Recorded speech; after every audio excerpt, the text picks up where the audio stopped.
Hey you guys, it's Peter, and welcome to my channel, Peterisms, where I tell stories of my life and just little things that I've learned as I have grown into the person that I am today. And I think this is going to be a short video today because the meditation that I'm going to read to you is rather short.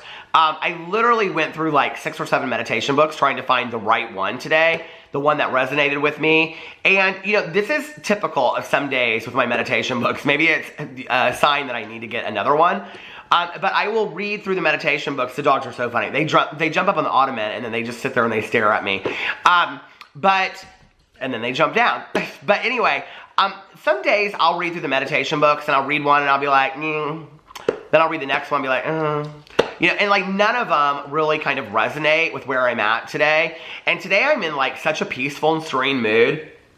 I don't know, like I was really hoping, they weren't bad, they were okay, but I was really hoping to hear something that really spoke to me, and none of them really spoke to me on any kind of level, except for the one from Living Juicy, Daily Morsels for Your Creative Soul by Sark, and I love this book anyway, and I've talked about this on here before, but when I started reading it, I was like, okay, I'm not going to read anymore because this is perfect, but her meditations are really short.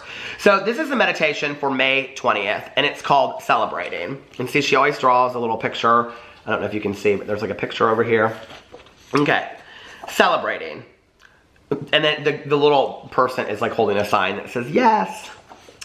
Learn to celebrate, well, a flag, I guess it is. It's like a flag. It doesn't matter. Celebrating. Learn to celebrate yourself. You are outrageously wonderful and delightfully imperfect and deserve to be celebrated. Write a tribute to yourself in your journal. Visualize a parade in your honor. Bake a cake with your name on it. We are all untrained to be self-celebrators. I was often told not to get a big head or be selfish, and meanwhile, my self-esteem was almost non-existent. I am now learning to celebrate me. And I think it's such a fantastic meditation because there is a way to remain humble and yet be self-confident. You know, there's a fine line. I really think it's a very fine line between cockiness and confidence. And you can kind of see it in people, you know? It's not a sense of being better, or it's not a sense of thinking their worth is more than somebody else's.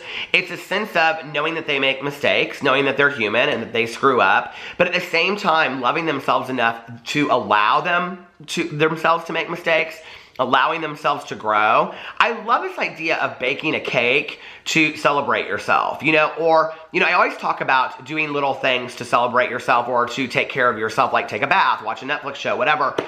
But I love the idea of, I mean, a visualization for me is always fun. So like to plan out a parade for yourself, although that kind of borders a little bit for me. I mean, I'm sorry to disagree with you, Sark, but planning out your own self-parade, Peter's parade, to me seems like it borders a little bit on arrogance. But I do like the idea of baking a cake and putting your name on it, or, you know, dear Peter, I'm celebrating you. But also, like, maybe for the whole family, just randomly making a cake and saying, you know, putting everybody's name on it and saying, this is for all of us. This is for all of us because we deserve a day just to celebrate ourselves. Not Mother's Day, not Father's Day, not a birthday, you know, not anniversaries, but just a day. Like, it's Tuesday. Let's celebrate the fact that we're here for another day. You know, this is not a dress rehearsal, and we've got to make the most of each day and, you know, be able to enjoy each day and really reflect upon what we need to do to help our self-esteem. I sometimes don't love the word self-esteem. I prefer to use the word self-concept. I think that self-concept really more defines the way that we look at ourselves. What words do we use when we conceptualize ourselves? Are they negative words? Are they words that we're putting ourselves down with? Or are they words that are lifting ourselves up with?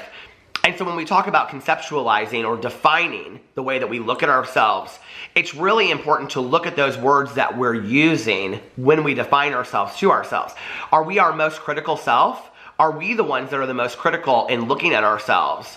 That's okay, but we have to be fair to ourselves as well. We have to look at ourselves through a critical, yes, but a loving eye, a loving place, and saying, we make mistakes, we screw up, you know, but at the end of the day, I love myself enough to know that I'm going to learn from this, allowing myself to make mistakes and say, but there are some really great things about me too, you know, and allowing other people to see that. Sometimes we're so focused on the negative that we don't allow the people around us to see the good in us.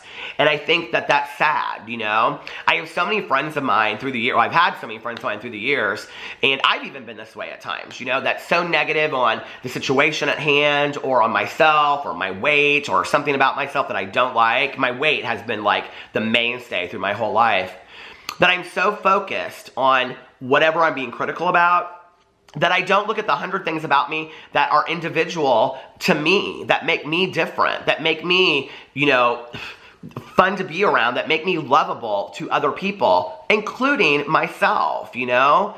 I don't look at those things because I'm only looking at the critical thing. And if you think about this to yourself, you know, how often do you allow yourself in your head to say, I am a good sister, I am a good daughter, I am a good mother, I'm a good friend, I'm a good person? How often do we allow ourselves to say those things? And if we try to say it, right away we stop ourselves. I'm a good daughter, but. I'm a good sister, but. I'm a good friend, but. Yes, it is important to look at those things that we need to learn. It is important to look at those things and remain teachable. It is always important, okay, to improve upon ourselves and be the best person that we can be on a daily basis. But at the same time, we have to allow ourselves to compliment ourselves, to love ourselves enough to know that we are worthy and we are valuable as well. I love you guys. I hope you enjoyed that meditation, and I will see you tomorrow. Bye.